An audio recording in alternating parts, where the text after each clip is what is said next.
So thank you very much for waiting. Um, I'm sure the entire country is glued to what is going on at the convention center. That is the recount of the votes for the elections that were held in March.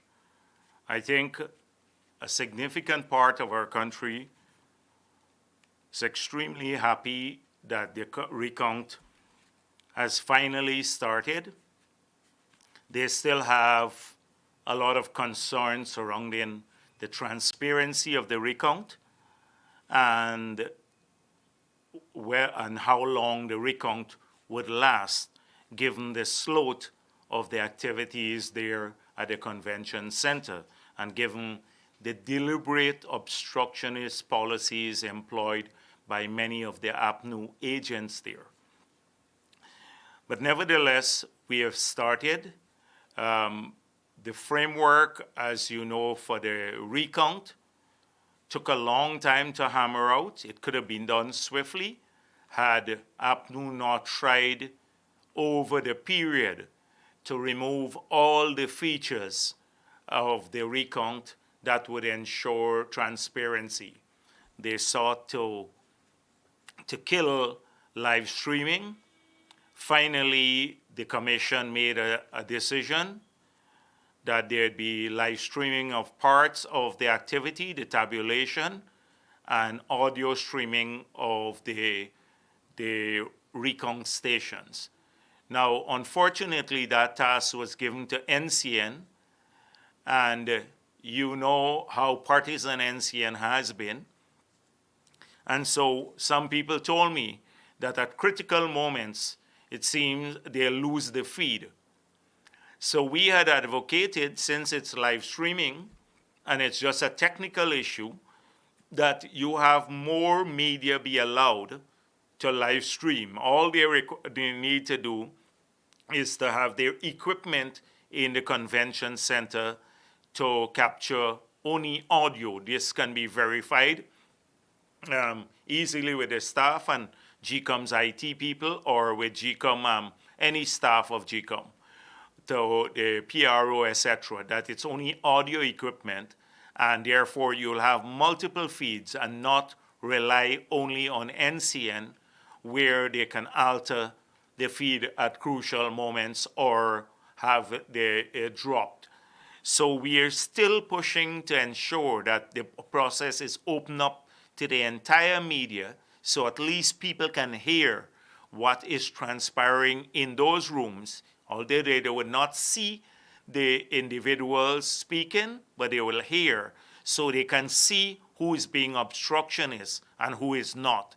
This will debunk a lot of the APNU lies that they have been telling, because people would be able to judge for themselves based on the behavior of the people that they have put there. And it seems as though they have put a lot of people who are known for thuggery or misdeeds there. I'll deal with that a little bit later.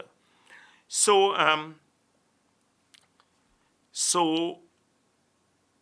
what has the recount showed so far? At this point in time, before I deal with that, I just want to say that it's painstakingly difficult to get the commission or the chief elections officer to clarify simple issues. So for the instructions given to the people who are supervising the count, so they have clarity about which ballot could be rejected and which should not be rejected. You know, if the intent be consistent with the law. So at all the 10 stations, every person who is conducting the recount would act in the same manner. Not one region accepting a ballot because, say, there's an ink stain on the back of the ballot, and then in another region, they don't want to accept that ballot, the supervisor there of the recount. So we had said to them, have the commission or the CEO write out all the instructions clearly, give it to the political parties, and give it to all your counting agents so they have clarity as to how they can deal with matters. So, for example, the latest is I heard Coretta McDonald wanting them to call immigration now and refusing to sign the SOR until they call immigration. Utter, things of that nature, as I said before, can delay the count immeasurably. And I think that's one of their objectives, to drag this out as long as possible. So let me talk a bit about motives. But before I do that, I just want to tell you what the recount showed so far from yesterday. Yesterday, they completed a number of boxes, very, very slow. And in every region, the SOPs, with one or two cases where one vote more was increased, etc., based on the rejected ballots going either way, either in favor of either party. And at the end of the day, that will not make much of a difference because it will be netted out. But what did the recount show? First of all, the People's Progressive Party made a statement after APNU claimed victory that it won the elections on the basis of statements of polls that it had in its possession that were given by GCOM to all the political parties who contested the elections. There were duplicates of the GCOM SOP. We posted those up for Region 4 where the controversy was. We argued that based on those SOPs, when you tabulate, that APNU won Region 4, but the figure that they use in Mingo's fictitious declaration bumped their votes up by close to 20,000 more than they had, and that could be supported by the SOPs. Now, you recall that GCOM refused to make public its copies of the SOPs, and that the APNU refused to make copies of its SOPs too, whilst claiming victory. We produced a document, and we uploaded this. So in Region 4, as I said before, we uploaded all the SOPs, 879 boxes. Now, 6 boxes were completed for Region 4. Yesterday, in South Georgetown, and in Turning Point, 2 at Turning Point, and 4 at Tuckville Primary School. And in each case, at Turning Point, that is Division 413-411, the total number of electors, 180. In the SOR, that's a statement of recount, APNU got 106. But in the SOP that the PPP uploaded, APNU got the same 106. So it confirmed that the PPP SOP that it uploaded, or for all 879 areas, that this one was accurate, and the PPP got 4 votes in both the SOP we uploaded and the recount, the statement of recount. In another box, the next box at Turning Point, 240 electors, APNU 161 in the statement of poll, 161 in the statement of recount, PPP 4 in both cases. At Tuckville Primary School, the one box there, total number of electors, 395. APNU got 293 in the statement of recount, and also this confirmed that the SOP was also, that we uploaded, also had 293. And the PPP again got 4 votes in these areas in both the statement of recount and that, and the SOP. Tuckville Primary School, 313 electors. APNU got 126 votes there. In both cases, SOP and statement of recount, PPP 1616. In Tuckville Primary School, another box, 213 that's the number of electors.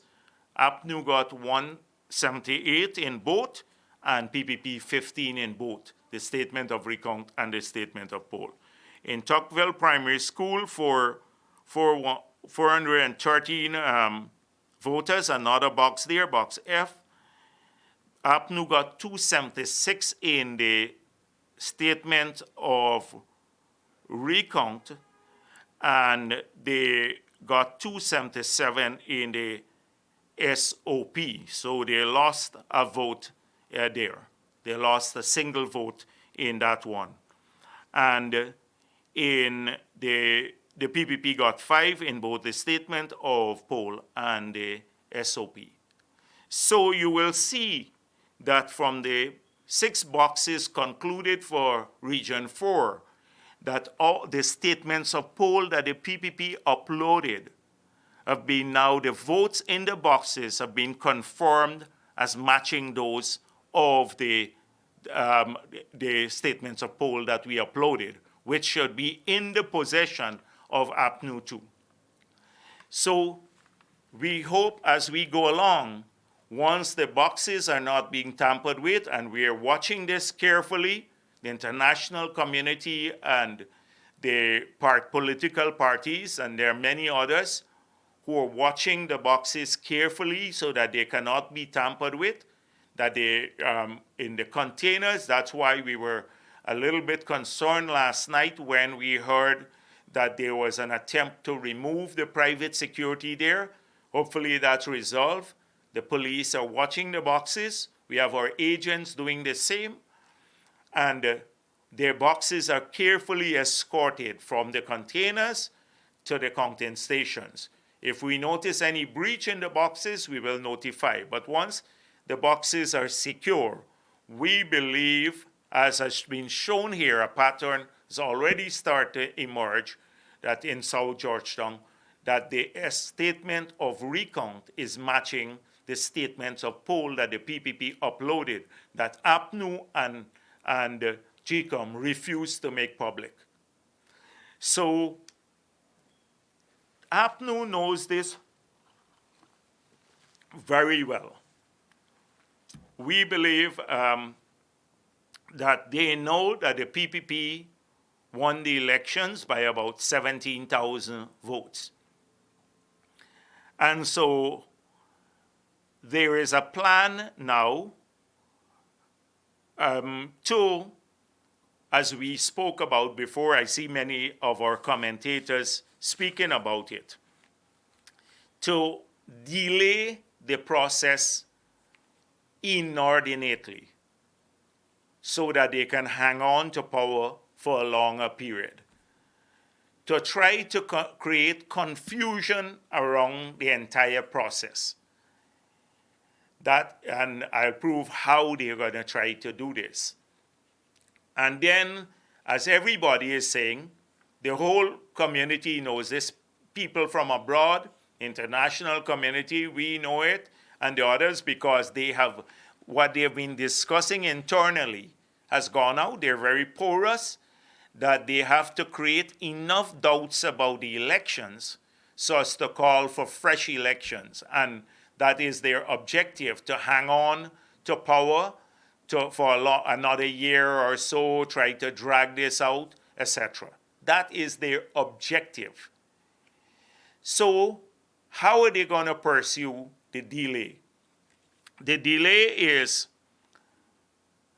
part of what in fact, this is why we were saying follow the law on the recount. Count the ballot in the boxes. Now, what they've agreed to as part of the order is to do an audit, which takes a lot of time, more time. And so they are raising a whole series of objections. So, for example, this morning, the box that was being counted, one of the boxes in Region 4, where Carol Joseph was their representative, started at 8:30 and ended up until 12:30 to count one box. That's nearly 4 hours to count a single box. So what are they want to know now? So the staff have to list everybody who voted at the elections. So you got to call out a list from the voters list now. You take the voters list. This has nothing to do with the recount, the ballot in the boxes, but you got to call out the names of the people who voted. And it's a useless exercise because it's the presiding officer who sat down with the list and take off the names. There is no statutory requirement for them to take off the names on a list. This is an unscrutinized activity on polling day, unlike who voted. Who voted was where the party agents were there. They had to check the name, see the person appear, check their ID, check that they're on the list, watch the person physically, and then allow them to vote, and then ink their fingers.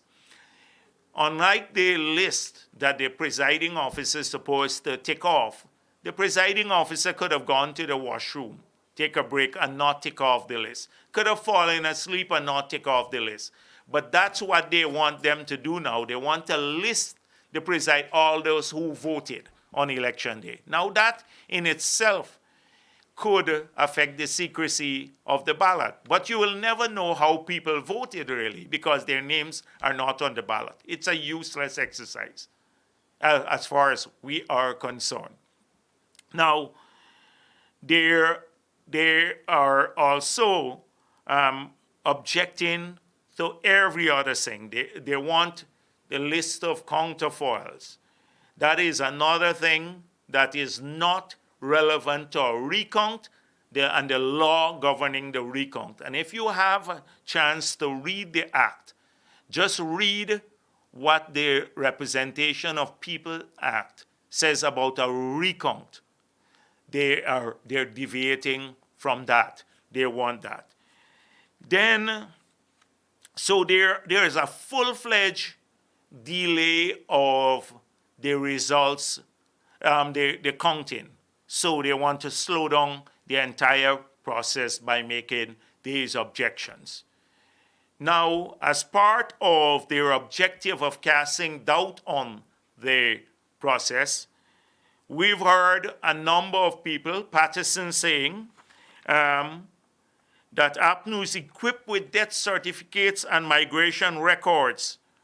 So they now, I don't know where they got the death certificates from or these migration records. And frankly speaking, I don't trust them to produce any migration record because that's in Felix's department.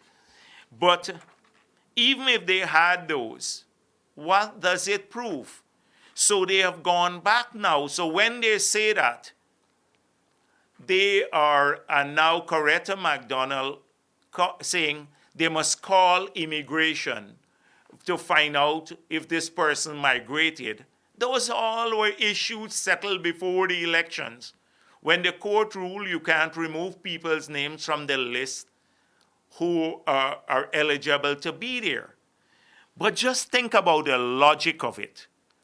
APNU knows it lost the elections. It knows that because they have the statements of poll 2. They know they lost the elections.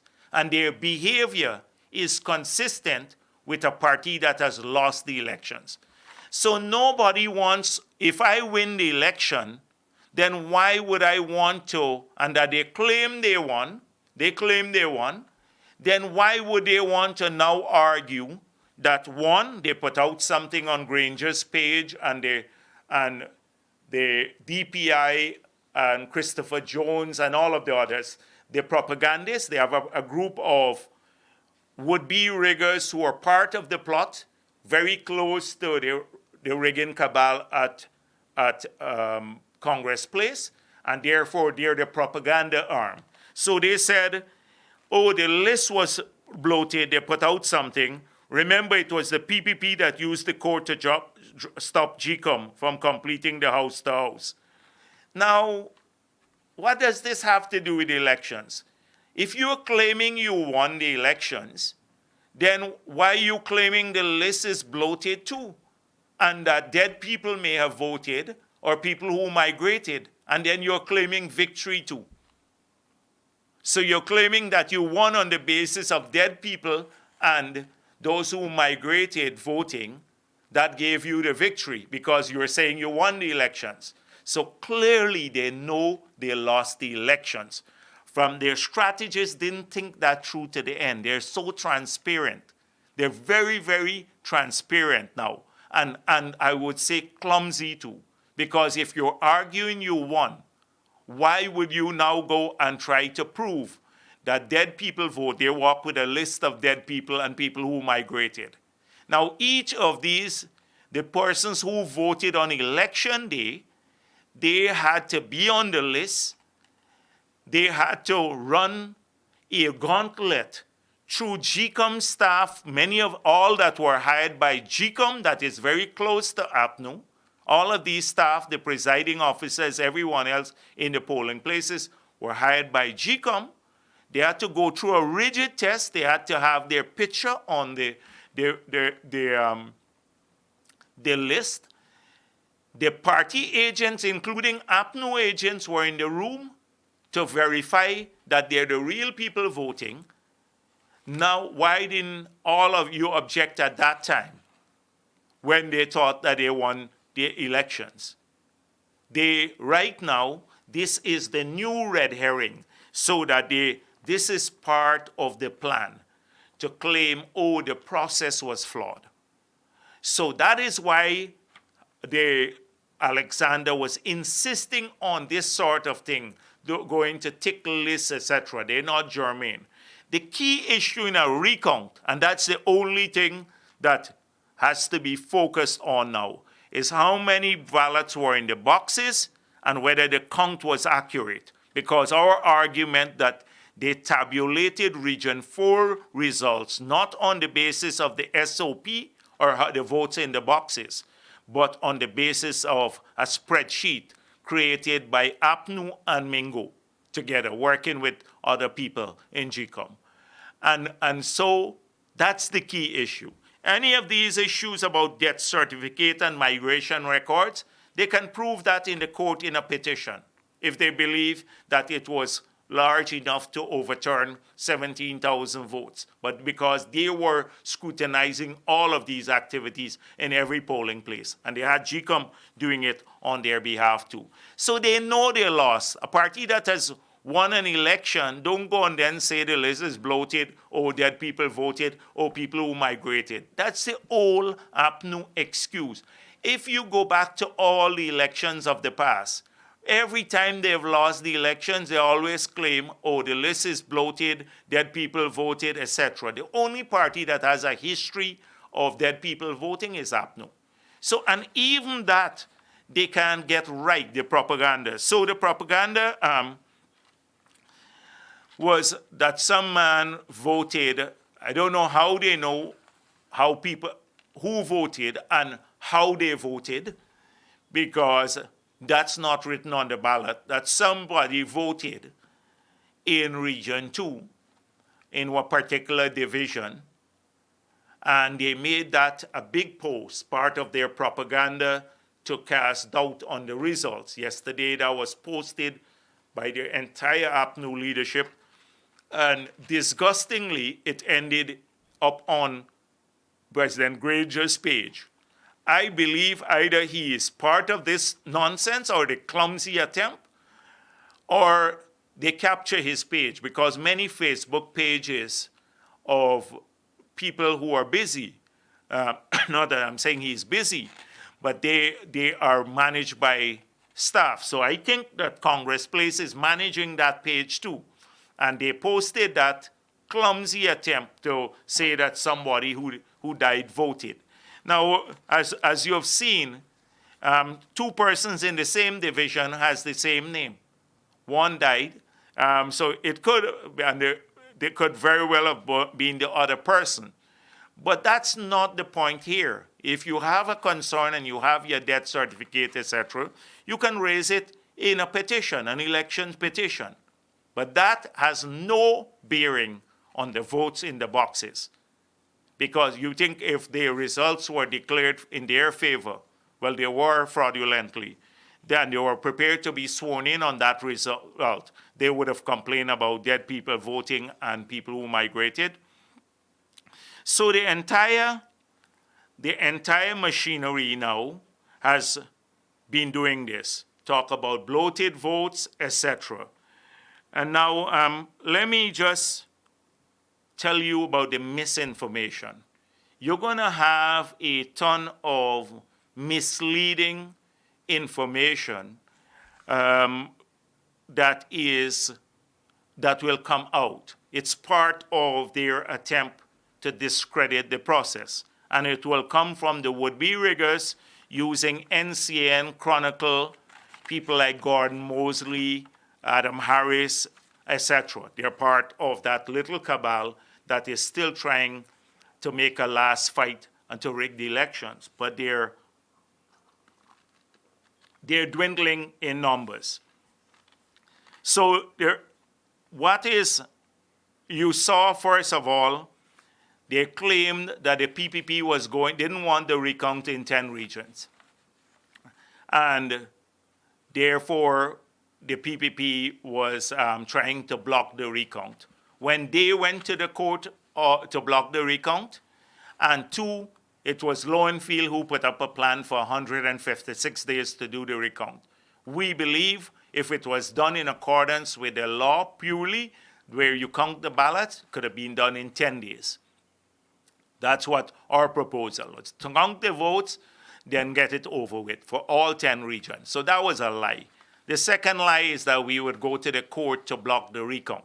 That has been exposed as being a lie. Yesterday, they had another lie in the morning, that the PPP delayed the recount because we couldn't find our keys to the containers. When the locks for the container were all seized up because of the elements, and the staff of GCOM had to cut their locks for the GCOM lock, APNU's lock, and the PPP. And we had to replace them because they're all seized up. But then they had their propagandists spreading the news, including some sane people, saying shame on the PPP. You know, I saw one man who prides himself on being impartial. And he said, shame on the PPP for delaying the recount. And when it's an absolute lie by the Chronicle. Absolute lie by the Chronicle. So it started yesterday morning. Then by midday in the afternoon, we heard that, dead people were voting. And they came up with this clumsy thing about this man who they said died and voted. Thirdly, then this morning early, we saw another statement that the PPP, that GCOM halts tabulation process after secret meeting exposed between PPP and the officials there. Now, that's another lie. Well, thankfully, we didn't have to debunk this, that the GCOM itself debunked this, that it's a total lie. That the engagements, this is in a public area where all the parties can speak to the GCOM official. This conversation took place in the Dome, where NCN has its cameras. They got to be extremely stupid to the PPP to have a secret meeting where NCN has its camera, where all the parties can be present. But the meeting was secret because the APNU official didn't come on time. All the other parties were there. And the questions asked by Frank Anthony were done in the earshot of all of the others, and it was about the recount, the tabulation process and when it's going to start. But this desperation again, and this strangely ends up on Granger's page once again, that this guy, as a president, I wonder if he's in control, and he must say that. He's still president, but is he still the leader of APNU? or has the cabal taken over there, the rigging cabal, with his blessing or without his blessing, and they have now hijacked his Facebook page and all of the others to spew lies that GCOM itself had to debunk. But they're not fooling anyone. They're not fooling Guyanese, only the most gullible of their supporters. Because APNU has a lot of smart people who voted for them too, will see through this, what their game plan is.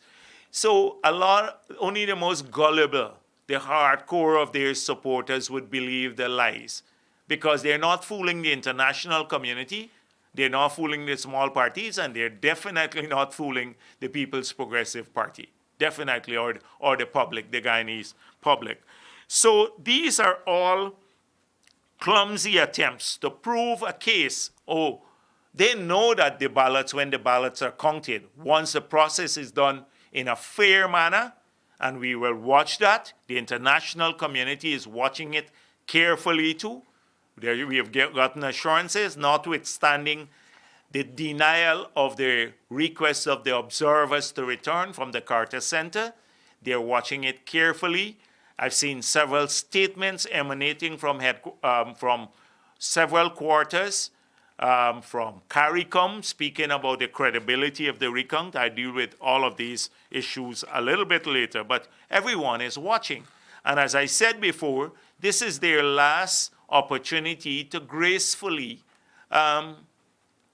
basically concede the results, or by going through a fair process, which is what Granger said he wants, and then accepting the results, not trying to tamper or to slow down the recount or make excuses now. Suddenly, you won the elections, but people who migrated voted.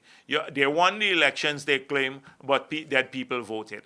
Doesn't make sense. It's all very clumsy, their entire attempt to justify what they know is a loss, but they would not accept to hang on to power. So we will continue to expose all of their plans to create doubts about the results. They can raise all of these issues in an elections petition. They know they lost the elections. The recount to overcome 17,000 votes that were tabulated on the basis of GCOM's own SOPs, which reflected the results in the boxes, accurately reflect. Maybe they're going to pick up a vote here or there. The PPP will pick up some too based on what a presiding officer might have ruled as rejected and now it's accepted, or a vote that was accepted might be rejected. But those are minor differences. They can never know how people voted because the name is not on the ballot. They can never know that. So how they're going to prove who voted for whom, that is another, it's nonsensical. And the issue about people who, about migration and that, if you have the evidence, well, provide it later to the court when you challenge the results. That is what the laws of Guyana say.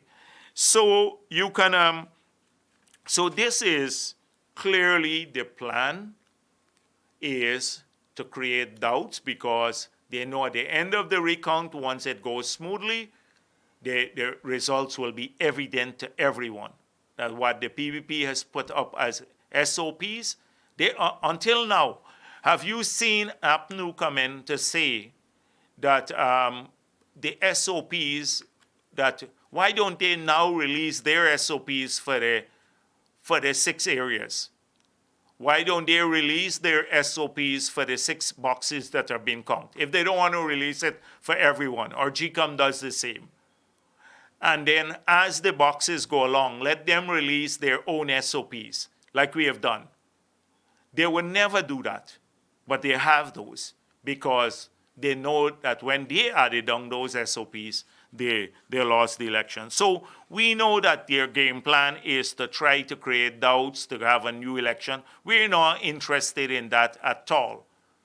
There'd be consequences internationally if that's their route, because nobody wants if you can't go to accept the result of these elections that were done with the presence of the whole international community, what is there to say that future elections you're going to do something, you're going to accept the results? I want to remind people that the last elections we had a lot of concerns. You recall the concerns we had in Region 1. We lost the member of parliament by a single vote. We didn't get a recount. In Region 4, one of the current staff, who was RO at that time, refused our request for a recount not didn't even refuse, just disappeared. We couldn't even put in our request. And what did we do? We accepted the results of the elections, although their margin of victory was just about over 4,000 votes. Minor margin of victory, but we accepted the results. And so this is a case of decency.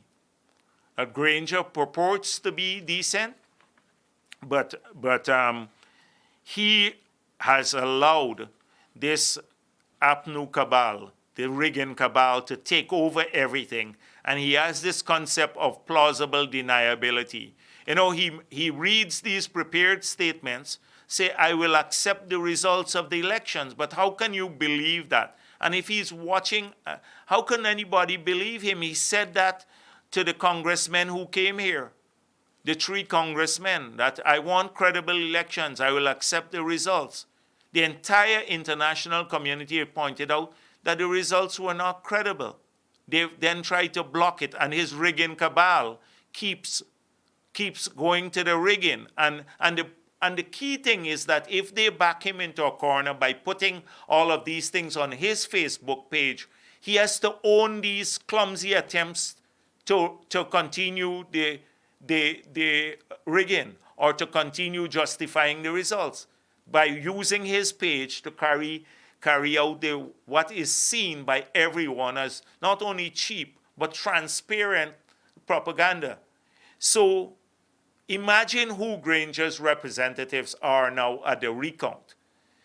Granger's representatives at the recount are not the party people that he could trust, decent people who will sit there and see that there's fair play. But they have rolled out now some Ganesh, some guy who, Ganesh Mahipal or something like that, Mahesh Paul or something like that. He was the one who stole at UG, and he'd been part of Volda's gang, very close to Volda. Carol Joseph, known for all kinds of shenanigans, for disruptive behavior, close to Volda and Harmon. They're very close. Malcolm Harry-Paul reports to Harmon. Simona Brooms, who has a ton of shady deals, those are his representatives at the recount now. Those are his representatives at this recount.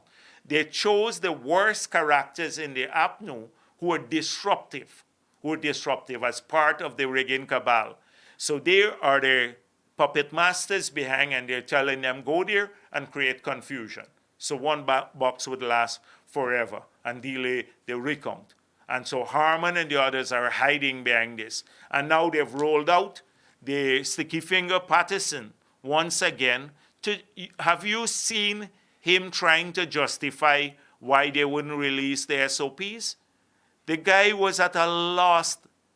Or when the Morar Waves asked him several questions, just check his comments. And there you would see a person who knows that they have lost the elections but doesn't have the decency to say that. Hangs on with this lies about, oh, we are equipped with our migration records prepared by Felix and now and death certificates. If they knew that all along about dead people, and how do they get these certificates of the people there, so show up there with it? Why didn't they object that on polling day to these people voting? Because their agents were there. It's a lot, but they're claiming victory still. So this is clear. But what this does is that Granger lives in a cocoon. So I would suspect what is happening now, Harmon is taking daily reports to him because we know how they think. And they say, Chief, we discovered a lot of problems with these recounts, you know. There's something here that is not right, that there, etc. And he works on the basis of reports from Harman. He works on the basis of reports from Harman. It seems as though, because if he was reading what the independent media and what all the other people, including decent people from his party, been calling for him to do, he will keep far from the rigging cabal and disown them that's operating out of Congress Place. So that's what they're trying to play on his mindset too. And we are aware of that because people from within APNU have said this to us, that he will do what Harman says he should do. And so we are going to be exposing this issue. As I saw some of the commentators, including Mr. Freddie Kissoon, said their aim is ultimately to hang on as long as possible, hope they can create confusion here, argue for new, fresh elections, that sort of thing, thinking that they can cause the international community to back off. The second thing what they're trying to do simultaneously is they have launched a very nasty attack against the representatives of the diplomatic corps, personal attack here in Guyana. And so this is on one hand, their strategies are so clumsy. On one hand, they go to Washington and other places, and they're lobbying for sympathy, to say that they won the elections and the PPP is trying to be disruptive by spreading a bunch of lies, and that the Mingo's declaration was accurate without providing any evidence, and then talking about PPP being associated with drug dealers and Russians, etc., hoping they can muddy the waters there. They have done this to many of the oil companies too. They've asked some oil companies and people that the oil companies work with to use their powers to help them in Washington and other places to lobby on their behalf, so that that they can influence key policymakers or international organizations, and because they're very friendly to the oil companies.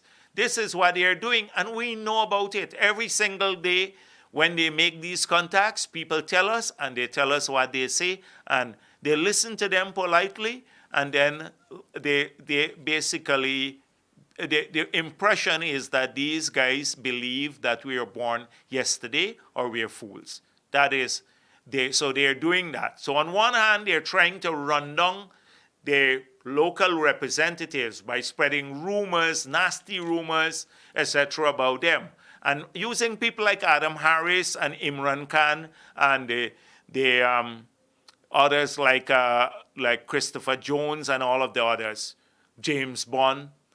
These are and Sherrod Duncan. These are the names, and I hope that they look at these people, because we have also been watching them closely. Their names as how they're part of this rigging cabal, and the international community, I know, will be observing closely too. But they are the key propagandists trying to besmirch the character of people who by saying, oh, they're close to the PPP or they're close to someone else. Anybody who stands up against the APNU or speak out about the rigging, they're close to the PPP. So the Carter Center must be is close to the PPP, because the Carter Center issued a report saying that the results of Region 4 are not credible. Now, first of all, the Commonwealth did that too, and even a stronger statement than the Carter Center. The OAS did the same thing. The Commonwealth is made up of 50-something countries. The OAS, over 30 countries. They issued similar statements. The Mia Mottley said that up to recently, she said that there are forces within Guyana who don't want to see the recount done. Couldn't be referring to the PPP, because we were pushing for the recount. It was the APNU, two candidates who went to the court to try to block the recount at the direction of the rigging cabal. So the European Union, made up of a large number of countries too, they issued a report. But anybody who says that there is some rigging or the results are not credible, that they declared, then they must be close to the People's Progressive Party. On the other hand, which international organization or which person of international standing has said that they believe APNU? They're alone in this, and APNU and AFC. They only have Lincoln Lewis and Hines who believe this, and they're not of any standing because they're part of the same gutter system that wants to see rigged elections in Guyana. Nothing. They're on their own, but they're going around doing a PR offensive, that they call it, to change the narrative, as they say. But on the other hand, they're running down the representatives of these countries as though the people will listen to them and embrace them without any reason, without their own judgment, without having recourse to the fact. So Granger must do the same thing like he did with CARICOM. That when they tried to quarantine the CARICOM people, well, he said, let them come in and there'll be a testing before they come here. The same conditions under which the three CARICOM observers come, they must give the permission to the Carter Center and all of the other observers who want to return. They were accredited for the entire elections. And so there is no issue about accreditation because the result has not been declared as yet. So no issue about accreditation from the government again. This is not a new accreditation. What they're using is a political COVID task force to now block the entry of the people.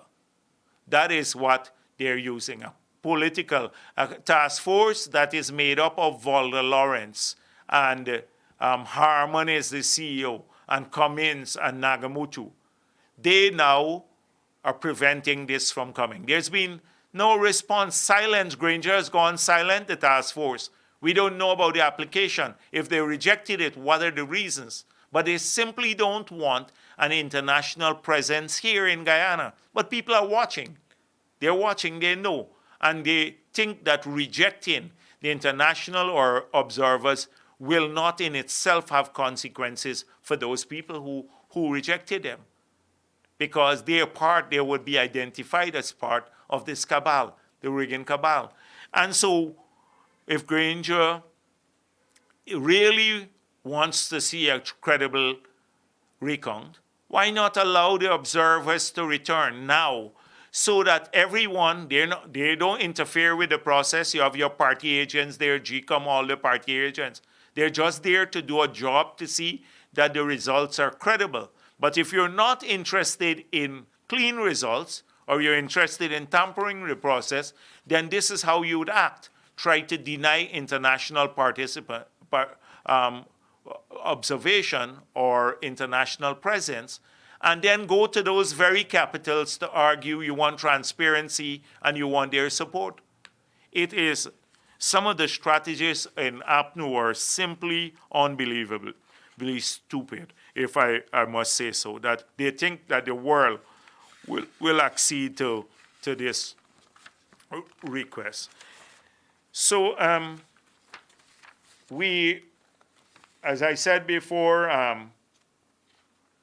everybody there. So this is the last chance for them, the would-be riggers, the GCOM people who acted unprofessionally, and those in APNU who are part of this plot to allow this country to move forward. This is the last element, because if they kill this, there's only one thing, an illegitimate de facto government that will see not just local resistance, but international sanctions at the personal level and at the country level, and we wouldn't be able to survive. Imagine the exchange rate is already tanking for those, and we don't have a real, as I said before, we don't have a a real demand for currency for transactional purposes, given the low turnover in the markets. Many shops are closed, and the oil prices are low. Just imagine when there's a return to normalcy, or if there could be a return to normalcy under the APNU, then the exchange rate, and there is no inflow or very little inflow, and you're under sanctions, which even further diminishes inflows. What will happen to the exchange rate? What will happen to the policeman or the public servant or the teachers who work on fixed income?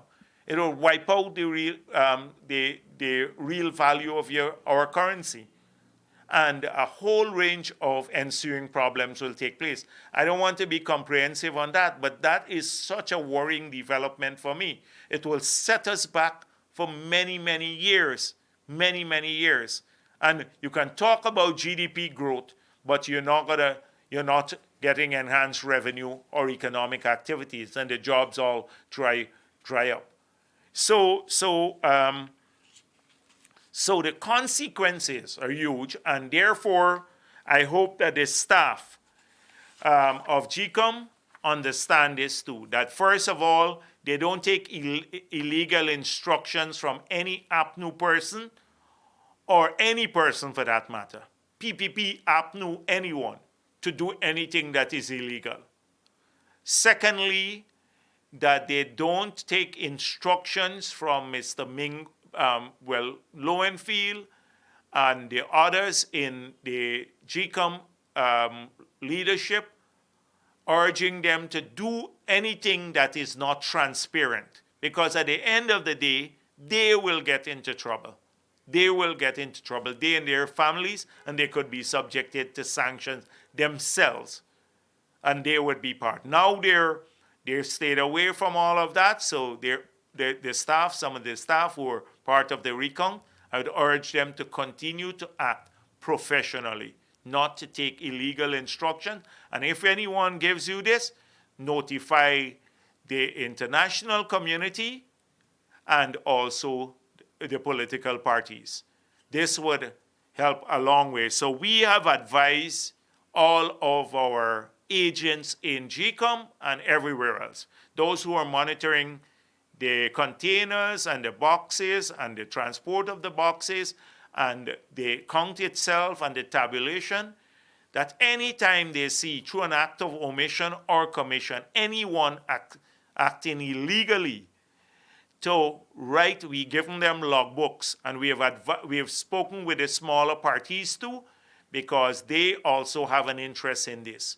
And we have advised our representatives to log the event, what they did or they didn't do in compliance with, as to thwart the process or to make the process less transparent or to break the law. They must document it, the time, the name of the person, and the incident. Bring that to our attention. We'll make sure that we bring it to the attention of the media. We will then they must also inform the international community, and we will file reports to the police, so that everybody can have, we can stop this. And this goes for the staff. And this is not illegal acts on behalf of APNU or anyone. Any illegal act, from any party that you're encouraged to do, you should act professionally at all times. At all times, all of the staff. And so we hope that will continue, and that there would be, we're watching also for patterns of behavior, because there may be some individuals who are handpicked by Lowenfield who are slowing down the process or doing particular things like rejecting ballots and stuff like that. So we're watching, we're tracking the count itself and who is behaving in what manner, because at some point in time will emerge. Like we saw an individual who was named in some reports before, and the shenanigans at GCOM when he tried to take the computer out or was working with the computer there and ran out the room, etc. they found him in a room trying to tamper with results, that he is prominent there. We know who he is. We are watching his behavior closely too, to see if he would continue with that sort of behavior. So we're keeping a close watch. I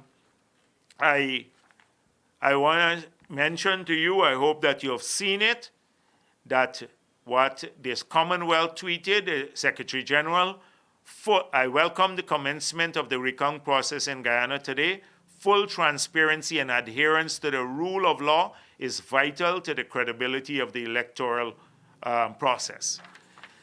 So earlier, Mr. Kozak from the U.S. State Department had called for a return of the Carter Center, and several others have called for this. The UN, Canada, etc., but the government is digging in. And no doubt people know why. And so Mr. Kozak said, a credible recount requires robust international participation. We're hoping that they pay attention to this. And this is a statement issued on behalf of the Caribbean community. CARICOM has said, the community calls on all concerned to ensure a credible and transparent recount process in order to provide legitimacy to any government which would be sworn in as a result. This process must be completed without further delay. Now that brings me to the issue about the pace, because if they keep going at this pace, we will be there forever, and that is their objective. We'll be at the convention center until the next elections. So this is one issue. Once today is done and we see how many boxes are recounted, then we'll have to talk to the chair, because she had said 25 days, and that she had given assurances to many people in many meetings that she was hoping that it will be done before the 25 days. Before the 25 days, that she wanted to revise it downwards.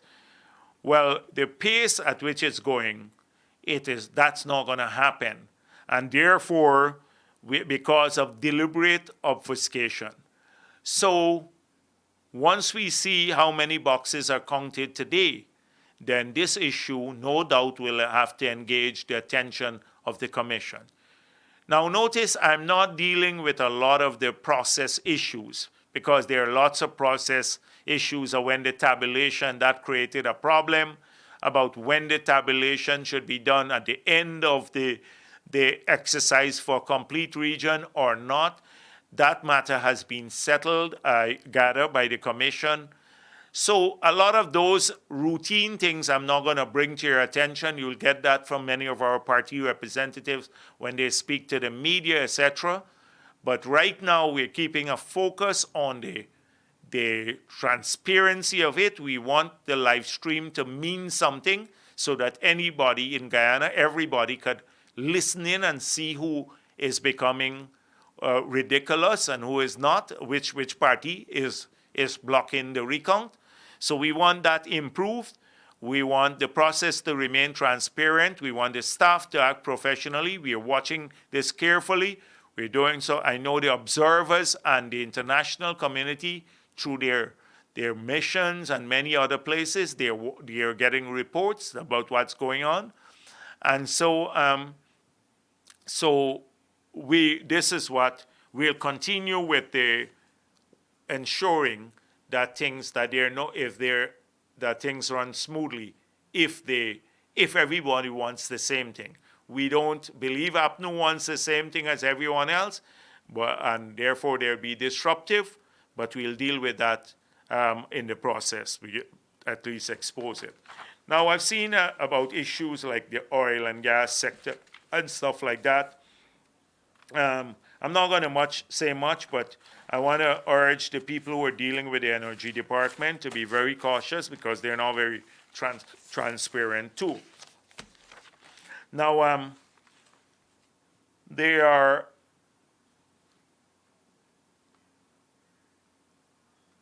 there are some questions. There are some questions that came in earlier. Before I came, I printed them out because it's hard to read. They keep bumping them up on a computer, so when I'm here. So what safeguards did you go into the recount with? I dealt with that to some extent. We were hoping that the recount will be done swiftly, but openly too. Transparency. That we made a proposal that they should have an auditor there to watch, to observe the recount. That there must be an auditor in every room, and it's easy to find that. GCOM could have hired any auditing firm to do that.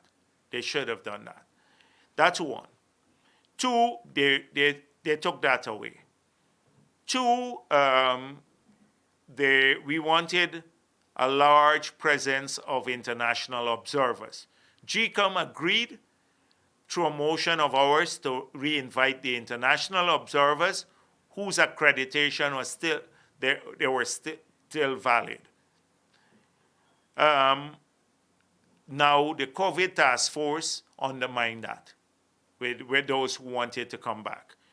So you can see all along who's been trying to get the recount, the safeguards about transparency removed. There are a few things that we managed through a long fight to get. The live streaming, video live streaming would have made it easier. But the audio live streaming was still a compromise, and we accepted that. But then they tried to undermine it by giving NCN to do this. So NCN is very partisan. So that's why we're calling on GCOM to allow the private stations to audio feed, to have an audio feed from the convention center itself to audio, to broadcast. And so the safeguards we have now are vigilance, extreme vigilance. You have several political parties with representatives there. We know that the international community, through their ambassadors and embassies, etc., are paying a keen attention to this process. They have local observers, and I know that the international observers are keeping a close watch, although they're not here physically present because of this political task force.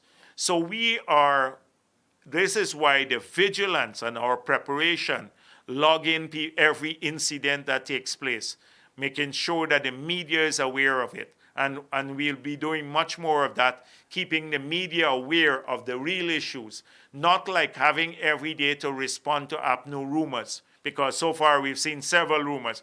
PPP couldn't find a key for its boxes, PPP in secret meetings, PPP somehow a dead man voted and they know he voted for PPP. Nonsense, pure things. We're gonna keep the issues on the table, the key issues on the table. We're going to keep focus on that. So we are there very vigilant, and the media in Guyana too is a key player in all of this, because nowadays if you do anything, it gets into the media and social media. And with this in mind, I wish to call on all of those decent people and party supporters to take to Facebook and other media sources to debunk all the lies that they're peddling, like through the Imran Khan and the others. Well, these are people who are fighting for themselves and for corruption. You know, Christopher Jones and the others, and many of the others. You take to the media. I want to ask you to take to the media to debunk their lies, show how ridiculous they are, spread the truth, forward all the explanations from the independent media and stuff like that, so that we can debunk all the lies they're telling. They're hoping to tell so many lies to the APNU supporters to create a sense of, oh, they were cheated or of aggrievement, and therefore they can intensify the call for fresh elections.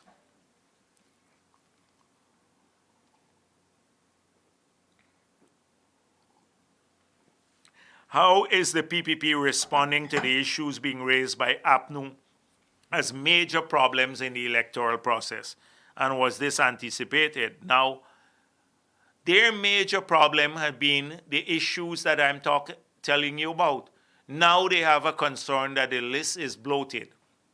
But had they won the elections, they would have been happy to win it on the bloated list. In fact, they're still claiming they win it on the bloated list. Now the other major issues are about one dead man who voted or a few and somebody migrated, etc. They had their representatives in each polling place. So the media, and we've been debunking, these are not major issues. These are predictably, and that is what we said before the elections, that predictably they will come with issues because they know they lost the elections, although they're claiming victory. They will come up with some of these issues. And so the key antidote to this is to to expose them and expose the people, the would-be riggers. So you deal with them too personally because many of them have to benefit from this. Expose the individuals who are peddling these rumors. Like I saw some people taking on Lincoln Lewis and David Hines and the others for the lies they're telling, their pretense at being objective when they're pushing their part, and many of them are part of the payroll of the riggers. Is there any of the boxes from Region 4 that has been recounted so far that expose the unverified? Yes, I just mentioned a couple of boxes that are counted in Region 4 that showed that they were in line with the PPP's statements of poll. And so they're starting with East Bank today, and so you will see much more of this, hopefully by the end of the day or tomorrow. And then you'd also see, for example, you recall in Soesdijk, Mingo's declaration in 4 boxes in Soesdijk showed more voters voting than you had total voters on the list, the fraudulent declaration by Mingo. Imagine, APNU is not commenting on that one. That Mingo declaration for Soesdijk had more votes in the declaration than you had total electors on the list. And this is not discipline services vote mixed in there. They just tamper with the vote. They increased it by a few hundred votes for them on the spreadsheet. So more and more will be exposed as we go along. How will PPP respond to attempts by APNU to frustrate the recount? I think I dealt with some of this. The international observer mission here, is that a problem with them not coming? Yes, it is. It shows, it exposes to the world, and I'm sure information has gone back to the capitals of all of the places, that Granger has rejected the international community from observing the elections. And so that will not go unnoticed in many parts of the world. And it just is another nail in their coffin which shows that they are trying to undermine the process. Now, so far, Granger has said, oh, it's GCOM's, all GCOM's doing. But now this is an attempt by his government to undermine a GCOM process, approved process. He says, oh, we're independent. So the COVID task force is undermining what even GCOM has sought to do, which is to seek a return of the international observers. So Granger has to be blamed from that. Is there any plan to reach out to the international news agencies? Yes, we have been getting around the Caribbean a lot of good media exposing the shenanigans of APNU AFC. We're doing a bit more of that now. We have an issue, a group of people working on that now to get our information out everywhere. And we've been doing that for a while. Will the PPP hold corrupt politicians accountable and prosecute them, or will they get a free pass? Now, people are saying to me, why not offer the APNU? Because a lot of the would-be riggers are worried about being prosecuted after for the corruption. So why not offer them a free pass and then they will give up? But they don't know the nature of the people there.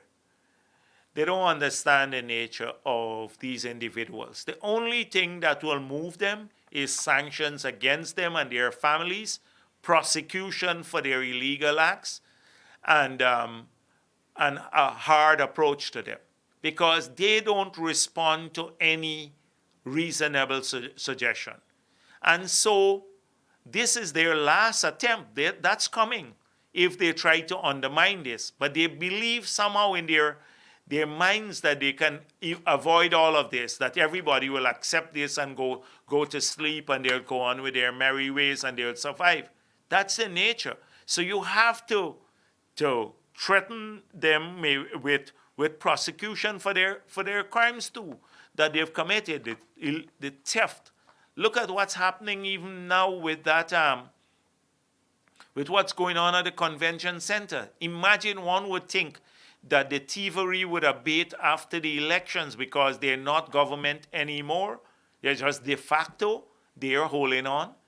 And there are no ministers as far as I'm concerned, because only the president's position is preserved. But they act, they spend our resources. They act in this manner. They're giving out contracts to their friends. They're continuing. And that's why I said that there would be penalties for these things. There has to be penalties for these issues. But this is their last attempt to back down gracefully from what they themselves know were the results of the elections. Alternatively, they're going to be held to account. But we had suggested a reasonable approach. We said, let's get past the elections. Let's ensure that we get the results of the elections and done swiftly. That is, the results that we know we haven't verified. Let the recount be done swiftly. Let the new government be sworn in on the basis of this legitimate result. And then we have to find ways of working together for the future of the country. That doesn't mean compromising on our position or not going after illegalities, but we have to look to the future. Right now, the challenge of COVID and rebooting the economy with low oil prices that are projected to last for a long time, with the rest of the economy in tatters, people losing jobs because of this COVID, banks could become at risk and all of that stuff because their assets and their functioning businesses that they have lent to can't survive. They'd have to reschedule loans. There's so many things we have to work on. We are not interested in recrimination, hunting people down as they did, like targeting individuals and going after them in the manner that they did. I had to go to Soku. Sam Hines had to go to Soku luncheon.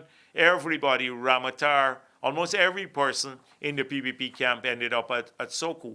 For what? Because they're simply trying to damage reputation. We're not interested in that sort of thing. If there's illegality, the investigation must lead to that. But we had offered that way forward. Let's get the legitimate president sworn in. Let's work together. We made it clear, even on the oil and gas sector, that we have to have a bipartisan approach. Both parties sitting and the other parties too, the smaller parties, being involved in working out a national approach, ensuring everybody moves forward, but that we reboot our entire country and we move forward. So that is how we are approaching the matter. Even with the SORs, what is there to prevent Lowenfield from presenting a fictitious report? So in the order itself, we have a major issue with the order because it says after the recount is done and the declaration is made in all the regions, and one assumes here that the recount is done properly and that you add up so that all of the results of the regions are accurate because they're open, transparent recount. The order says that the commission shall then meet to decide if that should form part of the report. So that is very vague. Once the recount is done, we expect that you tabulate the 10, add up the 10 regions, and then declare the results on the basis of that. I'd find it very hard if we all ensure, every Guyanese ensure that they track this process, including APNU people, to ensure that the results in the boxes are accurate. That's what they said, not accurate. And we made it clear that many of the results declared by Mingo are not accurate. They differ from the count in the box. Therefore, that is the key issue. We settle that, and we have the declarations done, and then we move forward. I will find it very hard for Mr. Lowenfield to then argue that he can't use the SORs that came through a transparent process, credibly done, to make the report to the chair for the basis on which the commission will make the declaration. What happens if recount is derailed? Well, then, exactly what I've been saying all along. This is their last chance to end up in a good way and to move forward, to avoid the sanctions, personal and at the national level, and to avoid consequences. Because we ourselves, they're going to be, locally, it will never be business as usual. If they think we're not going to have mass protests, there will be that. There'll be a different, we'll approach this differently. As I said before, with the derail this, you can't use Mingo's declaration as the credible basis for declaring the results because it's been proven fraudulent. So that means the government is illegal. So we'll have to swear in Irfan Ali on our own. We'll treat him as president. We will have a parallel system. Parliament is not going to function as far as we're concerned. And there would be no, we will pursue international sanctions against individual and so that they can't manage their access to money and everything else until they crumble and until there are personal consequences for many of them and their families. So that is the worst option for them, for the country, and for all of us, for everyone. And so I really hope that they utilize this last opportunity and that if Granger is genuine, that he takes control of this APNU. He should first of all tell us if he's in charge, he's still the leader of the PNC, or he's been derailed, whether he still controls his Facebook pages that make these comments, these posts that are pure propaganda and even lies that the whole country knows lies, like what he posted today and yesterday. He must tell us, and if that's the case, he has to ensure that the flock over there, the people who are going to the recount, they represent him and that they represent a decent group who want to see the recount go transparently and that the results are determined through that process. So these are just some of the issues. I want to also say how good it is that so many people are wearing their masks. The voluntary process started by Mr. Ali or Dr. Ali, who was our presidential candidate, now president in waiting. That has helped, along with thousands of other volunteers from the People's Progressive Party and others who have helped with this project. I think when the government failed at the beginning, his intervention was timely. And therefore, the intervention helped a lot to raise awareness and to help a lot of people who couldn't afford masks getting them. Now the government has gotten its act together. It's even corruptly buying the masks, but We hope that there'll be a widespread distribution of the mask. I see a large number of people on their own wearing the mask, which is good. I think our response nationally from our people have been excellent. Excellent response from most of our people. And therefore, they have been there are a lot of social distancing. What the government has failed in trying to reach out to help people, and it continues to focus on corrupt things, drawing as much money as it can from this process through the COVID, exploiting the illness. Look at the fence they're building around Lilendal, and we heard that it will cost 50 million, and it's to prevent flooding. The fence alone is taking more time to construct than the whole hospital could have been constructed if you had chosen a green site, a place where just nearby, a place where that is larger, more convenient for a sanitarium type, if that's what you want, that is owned by the state.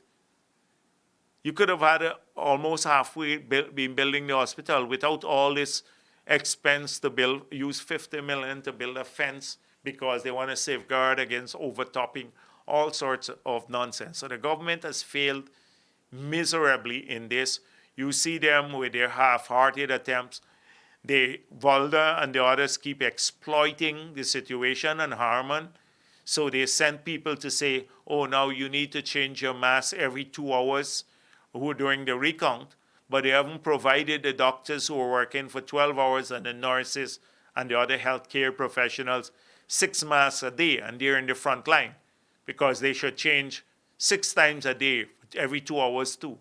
So it's just the usual incompetence on the part, incompetence and corruption of the government. They have brought the same management tools and style to addressing the COVID situation. And had it not been for the sensible actions of our people, in spite of the hardships, in spite of them not having food, many people not having food or finding it difficult to eat, many have self-isolated. They've been responsible, most of them. There's still some who are not. And many of them have done their masks, they have taken precautions, they've stayed home. It's because we have great people and sensible people. But had it been for these guys alone, we'd been in big, big trouble by now. Thank you.